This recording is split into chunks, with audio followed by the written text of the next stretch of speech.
Tonight, a rare and new look into the mind of a Spokane area teenager suspected of killing his own parents. Thanks for joining us. I'm Robin Nance.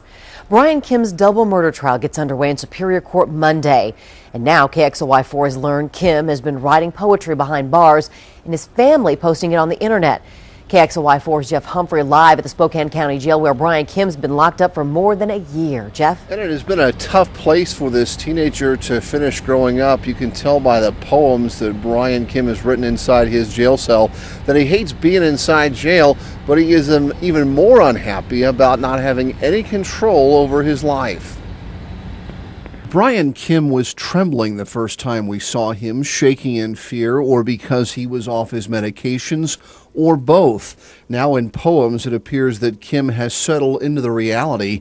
He faces an uphill battle in court. He writes, "One brick and another, they built my cell. One brick and then another, my own private hell."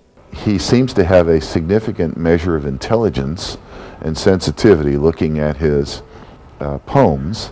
Dr. Paul Dominer has never examined Bryan Kim, but with what he knows of Kim's alleged crimes and bipolar disorder, the clinical psychologist understands how Kim could be charged with murder. That is one of the purest biochemical disorders of the brain that can substantially impact behavior, social adaptation, impulse control, a propensity for violence. In Bryan Kim's case, the violence was preceded by an ultimatum from his parents. Act responsibly and take your medicine or leave their Mount Spokane home, a threat that Kim's mental illness made it much more difficult for him to deal with. They don't feel wanted, and that tends, in some cases, to strike them deeply in the heart. In the poetry, there's a number of references. Broken heart, darkness of the heart. On Monday, Kim's defense attorney will launch a diminished capacity defense that Kim was too mentally ill to form the intent to commit murder, a defense that Dr. Dominer deems appropriate.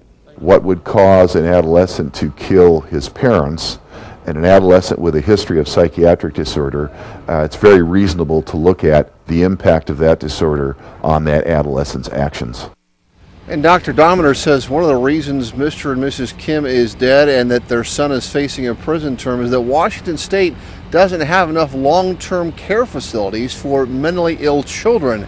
He adds that Bryan Kim was already showing signs that he needed to be committed to one of those facilities long before the murders on Mount Spokane. Reporting live at the Spokane County Jail, Jeff Humphrey, KXLY4.